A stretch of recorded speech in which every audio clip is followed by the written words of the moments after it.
Hello everybody, and in today's video I'm going to go over my process for drawing the hands. So just remember, this is just how I like to draw hands. So with that being said, let's get started with the measurements. Okay, now for the measurements for the hand, just remember that the measurements that I use is this. So going back to the chest, if you divide the chest into 3 equal parts, the hand should be about, let's say, the length of one of these squares. So just like here. So this length, well, the palm actually. The palm is the length of one of these squares. So this and this are the same length. And for the fingers, the longest finger would be about that same distance. And just know for the fingers, I start right here. So it should be about that distance. I mean, it doesn't have to be exactly that distance, but just about that. Now, also for the measurements, know that the other fingers sort of kind of the middle finger sort of kind of is the tallest one, and everything else sort of kind of falls down from there. So just keep that in mind. And also for the thumb is also I put it as the same length as the palm and the middle finger, so they're all on the same length, except with the thumb I like to start inside. So let's see if I can show this on the top layer. Here you go. So it will be the same length, but you take it in at an angle like this way. And that color doesn't show that good. Let's see if I can get a better color to show you something that is very loud or dark. Let's try dark. There you go.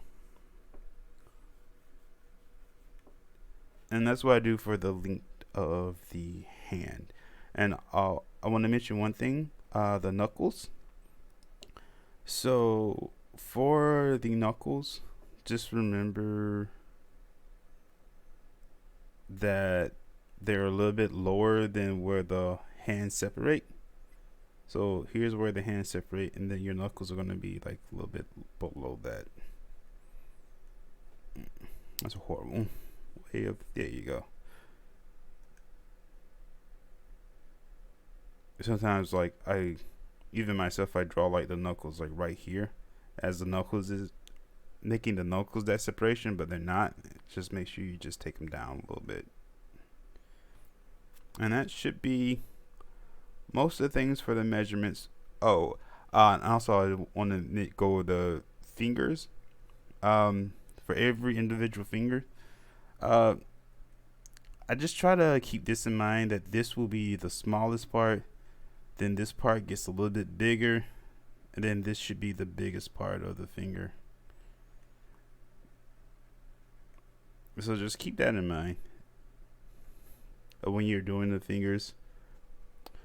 Alright, now I'm going to go over the shapes that I use for the hand. So in order to attach the hand to the forearm, I use a W shape. So I start off with this little W shape first. And then let's say this is the forearm right here. So after that, I go ahead and split this into 2 parts.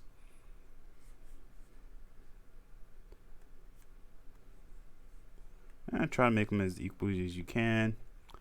And then I just go and just make a little curve like this. And then I can just loop it back around again. So this will be the basic shape for my palm.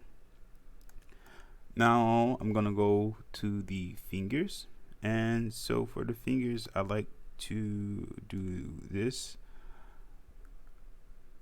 I just like to get some lines and just spread them out. So first I want to say that once you get your measurements for the tallest finger, do your tallest finger first. And then sometimes I like just make a little loop. It's hard to show because it's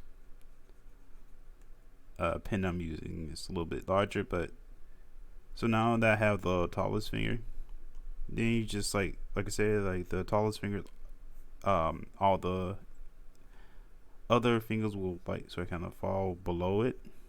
So just go ahead and mark that.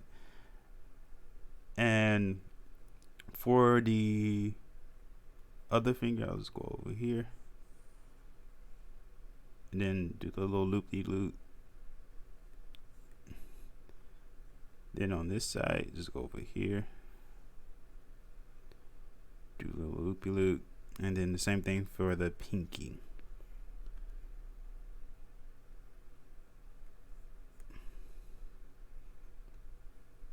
Probably need to push this one over a little bit.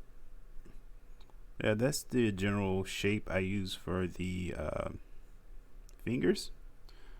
So I'll also like to mention this. Sometimes that these two middle fingers right here, I like to sort of kind of make those a little bit straighter. And then the two on the edges, I like to have a bit of a curve going on with them. So you see how there's a curve right here? So yeah, I just like to do that because, I mean, when I'm thinking about the function of the hand and the fingers, it's made to grasp something. So it sort of kind of looks like the function. The form of this sort of kind of mimics the function of this, if it makes any sense. And then I go for the thumb. And thumb, I just most of the time just do like this. Same curved line, just take it out a little bit. Now that's done, the knuckles. So for the shape for the knuckles, I just use standard like little triangle shapes sometimes, like this.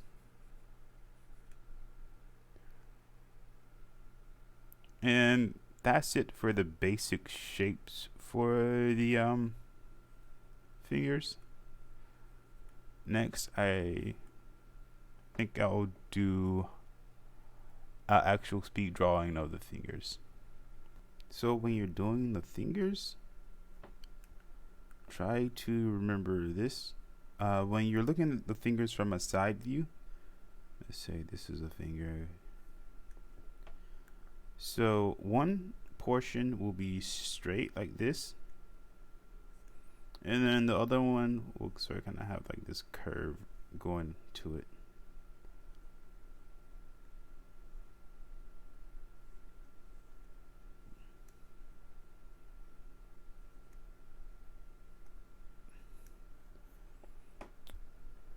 And when you're just looking straight ahead at the fingers, try to, that's why I like using this like little like, I don't know, a Q-tip shape, is because it helps me get the little the fleshy bits, I don't know what you call it, the tips of the fingers. Sometimes, I mean, it's okay if you do it like a little box like this. Like sometimes if the drawing is like really tiny, it's okay to shorthand it like this. But if I want to sort of kind of do a more realistic interpretation of a finger, sort of kind of go for shapes like this.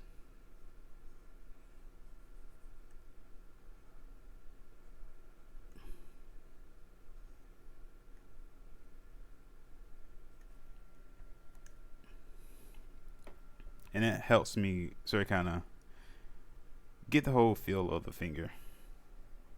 Because if I keep using the Q-tip shape, I'll always remember that one side will be straight and the other side will be sort of kind of curvy.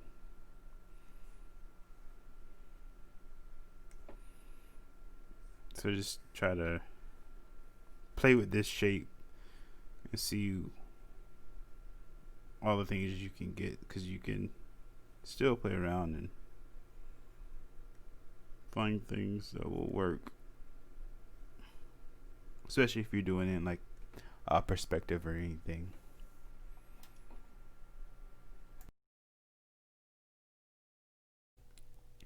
Alright, so one thing I forgot to mention is this area where the palm and the fingers meet each other. So the reason why I have two lines there is because one area is where that split happens and the other area is for the knuckles. So that's where the knuckles are.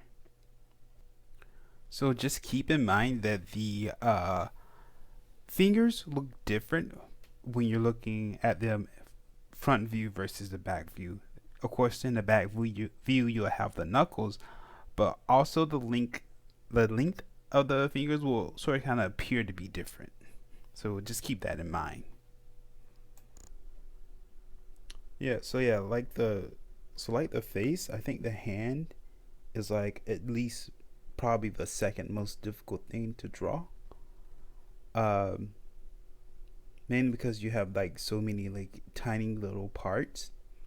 So sometimes it's very helpful if you're drawing digitally, you can probably draw the hands large scale first, then you can kind of like drop it the size down a little bit. So basically drawing the hands separately from the body is a good way to get like very detailed hands without drawing it too small, because sometimes when I draw things that are like really small, I can't get like the amount of like fluidity or flexibility that I could if I draw it on a larger scale. So just try to remember that. So that should be it for today's video. I hope you guys enjoyed, and I will see you guys next time. Bye.